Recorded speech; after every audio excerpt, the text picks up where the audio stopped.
coucou tout le monde, aujourd'hui on se retrouve dans une nouvelle vidéo et comme vous l'aurez vu dans le titre, il va s'agir de mes achats littéraires du mois de juillet. Vous avez beaucoup aimé ce format au mois de juin quand je vous l'ai proposé pour la première fois, donc je me suis dit allez on va continuer et on va faire ça peut-être tous les mois si j'arrive à tenir la cadence. Comme je vous l'ai dit dans une de mes dernières vidéos, entre le 15 juillet et le 15 août, je souhaite ne pas acheter de livres. Du coup, je vais réaliser toutes les précommandes ici. Si par contre les livres sortent après le 15 juillet, c'est pas de ma faute.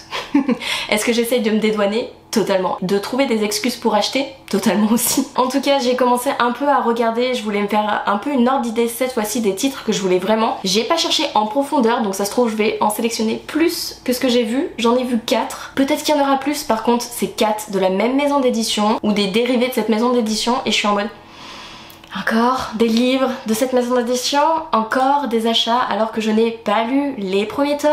Tout à fait, tout à fait. Il va falloir que j'essaye d'y remédier. Pour le moment, j'y arrive pas. Peut-être que l'année prochaine j'y arriverai. En tout cas, cette année j'achète beaucoup moins de livres de façon compulsive, on va dire. Je priorise vraiment les hardbacks, les toc-toc ou les éditions limitées et j'achète beaucoup moins de brochets et je trouve ça pas trop mal. Par contre, je pense que j'ai plus acheté de romans cette année que l'année dernière et je sais pas pourquoi. Pourtant, l'année dernière, c'était beaucoup plus compulsif que cette année. Enfin, je sais peut-être pourquoi. C'est parce que De Saxus sort énormément de livres que j'ai envie de découvrir et que j'arrive pas à suivre la cadence. Donc du coup, j'achète toute la saga au complet et j'arrive pas forcément à les lire. Bref, assez blablaté, on va commencer la vidéo sans plus tarder. Du coup, comme la dernière fois, on se retrouve sur Booknote. On est sur le mois de juillet, on va sélectionner les grands formats. On voit qu'il y en a 273. Oh, il y a déjà quelques parutions pour 2024.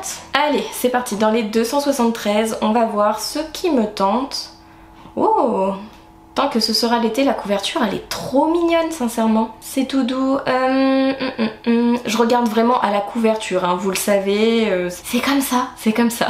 Celui-là, je sais plus si on l'avait vu ou en tout cas la couverture me rappelle énormément un livre qu'on avait vu le mois dernier. Pourvu qu'on ne s'aime jamais, j'adore le titre, c'est trop drôle. En tout cas j'ai énormément de livres Hugo Roman à lire dans ma pile à lire, donc avant d'en racheter d'autres ou à part si c'est des autrices ou des auteurs que je veux à tout prix, genre Morgane Moncomble au mois de septembre. Je vais limiter mes achats, on va dire. Belle Morte, le tome 2, déjà le premier tome me tentait. À voir si c'est une duologie ou une saga plus longue. D'ailleurs, je vais ouvrir la page et je vais regarder après. Je vous dirai ça, comme ça vous aussi vous aurez l'info. Vraiment, comparé au mois dernier, les couvertures sont plus estivales. Si Baiser manquait, je l'ai demandé à la collection R, donc normalement je vais le recevoir gratuitement. Je précise, je suis partenaire avec la collection R, mais je reçois les livres gratuitement sans autre contribution. Du coup, nous avons celui-ci de Saxus, L'âme brisée. J'ai le premier tome dans ma pile à lire. Le Late Bardugo, en vrai j'ai le premier tome, c'était la 9ème maison je crois, le premier tome, il est sorti il y a au tout début, je crois que c'est l'un des premiers livres d'ailleurs de Saxus. J'ai toujours pas lu, je ne sais pas si j'aimerais et je sais pas si je vais me procurer la suite sincèrement, donc pour le moment je ne saute pas dessus. Il y a aussi Les Disparus du Pays Imaginaire, il me fait beaucoup envie mais après je ne sais plus le résumé donc on va le relire. Pourquoi on dirait qu'il y a des mangas dans les brochets? Ça fait bizarre là. Continuons. Les 13 sorcières, mais c'est un second tome. Qu'y a-t-il d'autre comme livre qui pourrait être intéressant?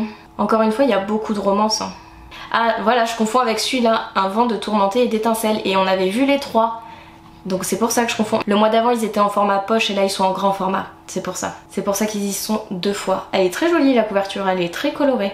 Ensemble passionnément à la folie. Oh! Ah oui mais celui-là je l'ai vu, le Heartstopper, c'est un carnet de coloriage, non. Je vais pas me le procurer, en tout cas j'ai hâte d'avoir le tome 5 de Heartstopper, j'adore cette saga. D'ailleurs j'ai vu ou aperçu que Heartstopper la saison 2 sort ou est sortie sur Netflix. Hâte d'aller voir ça. Alix tome 1, le Mystère Crush. Ça c'est un livre qui avant j'aurais pas hésité. J'adore la couverture, j'aime bien le titre. Avant j'aurais sauté dessus, là non. Du coup il y a Le Palais des Automae, le second tome, j'ai le premier livre, donc encore un de Saxus et il y a Sky Hunter, le second tome. Celui-là je l'attends avec impatience, j'ai lu le premier tome au début de l'année et j'ai adoré.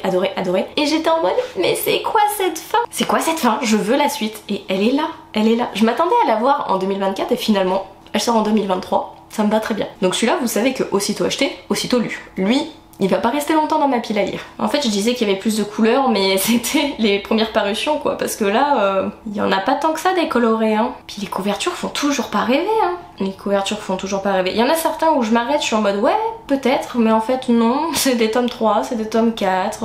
Donc non, non, non, on ne se lance pas dans une saga à rallonge, Anaïs. On essaye de vider sa pile à lire. Oh, on a fini? On a vraiment sélectionné que 4 livres? Les 4 prévus? On va aller dans les mangas. On va voir s'il y a la suite de Insomniac ou la suite de l'Atelier des Sorciers, mais je pense pas. Concrètement, je pense pas. C'est sorti au mois de mai et au mois de juin. Il laisse un certain temps entre chaque tome à chaque fois. Donc je pense pas. Pour le moment, je vois pas. Donc vraiment, je pense qu'il va pas y être. Ouais voilà, ils y sont pas. Aucun des deux. Bon, du coup, on va regarder les livres qu'on va prendre, si je prends vraiment les 4 livres ou pas. J'espère que ça va être les seuls, sachant que ce mois-ci, vu qu'au mois de juin je n'ai pas beaucoup travaillé, je vais essayer de ne pas trop dépenser. Et c'est ce à quoi que je réfléchissais et je me suis dit en fait, mais Anaïs, t'as vendu ta liseuse, t'as fait du tri le mois dernier en live d'ailleurs. Il en reste encore sur mon Vinted, si ça vous intéresse, il sera en barre d'infos. Tu as vendu des livres, donc au final, ça se trouve, tous ceux que tu vas précommander là, aujourd'hui, maintenant, vont être payés grâce à tes ventes. Du coup, c'est pas mal, non? Je toucherai pas à mes sous sur mon compte. À chaque fois, je vais me chercher des excuses, je vous dis. Du coup, Les Belles Mortes, pour le moment, j'ai l'impression que ça va être une duologie, que c'est la fin. Donc, on verra par la suite, s'il me tente encore dans quelques temps, je me le prendrai ou pas. À voir. Mais du coup, on se le prend pas maintenant. Ensuite, Terre brisée. Donc oui, j'ai bien le premier tome. J'ai eu un gros doute au début, mais oui, je l'ai bien. Je vois qu'il va avoir un 3e tome. J'espère pas un 4e, non, ok. Donc il y aura bien que 2 tomes, donc on va se le précommander. Il sort le 6 juillet. Il rentre dans la date pour le moment, hein. Il n'a pas dépassé le 15 juillet. Ensuite, nous avons Les Disparus du pays imaginaire. Donc lorsque des enfants disparaissent dans la petite ville d'Astoria, tous les regards se portent sur Wendy. Il y a 5 ans, Wendy a été portée disparue avec 2 de ses petits frères. Elle sera retrouvée au bout de 6 mois, seule dans les bois. Quelques années plus tard, 2 enfants disparaissent à nouveau, rappelant à Wendy des sombres souvenirs. Alors qu'elle rentre chez elle, par une route sombre à travers bois, au volant de son pick-up, une forme gisant sur la chaussée l'oblige à s'arrêter. Il s'agit d'un des jeunes garçons qui prétend connaître Wendy et pourrait bien être la clé du mystère entourant toutes ces disparitions d'enfants.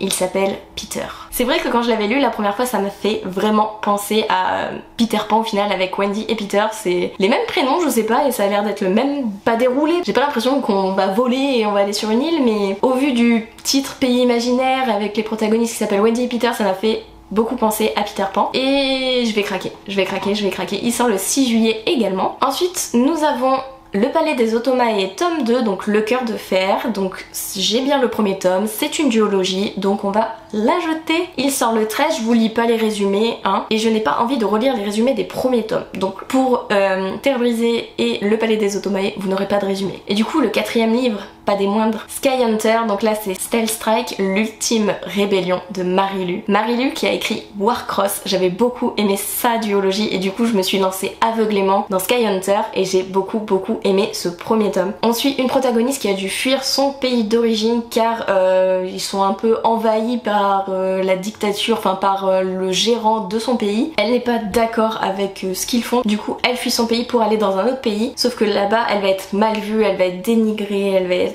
jugée, il va avoir un peu des notions de raciste, oui, parce qu'au final elle vient d'un autre pays et elle est rabaissée, jugée. Et du coup elle va faire ami-ami avec une certaine personne et va intégrer la garde qui doit surveiller et protéger la ville. Du coup elle a quand même une place assez haute dans la société et elle va rencontrer plein de gens, il va avoir plein de dénouements. Vraiment, cette autrice elle a une plume mais tellement fluide, tellement addictive, elle a des idées mais plein la tête. Il y a tellement de rebondissements, tu t'y attends pas du tout. Et vraiment j'ai adoré et j'ai hâte de lire la suite et de terminer cette saga. Il sort aussi le 13 juillet. Donc techniquement je pourrais bien faire mon no-buy entre le 15 juillet et le 15 août. Bon du coup voilà, pas tant de sorties que ça qui m'intéresse au mois de de juillet, sincèrement 4 livres c'est raisonnable. Après c'est des 2 Saxus, c'est des hardbacks, donc le prix n'est pas donné, je le sais, j'en ai conscience, mais comme je vous le disais dans d'autres vidéos et même dans celle-ci, j'ai vendu mes livres donc du coup j'ai de l'argent. Et en plus de ça, moi au lieu d'acheter des vêtements, du maquillage ou de faire X sorties, enfin chacun ses passions hein, mais moi je préfère me garder une part de mon salaire pour m'acheter des livres pour ma passion qui est la mienne, qui est la lecture. Comme certaines personnes se diront ouais moi j'achète pas de livres, j'achète du maquillage ou je vais faire les soldes, voilà. C'est chacun sa passion, moi j'accorde une certaine somme par mois à cette passion qui est la lecture. Si vous êtes resté jusqu'à la fin, mettez un petit emoji billet, argent, pièce, tout ce qui a un rapport avec la dépense, l'achat, ce que vous voulez comme emoji mais avec cette thématique là. J'espère que la vidéo vous aura plu et moi je vous fais des bisous et je vous dis à une prochaine vidéo. Bye!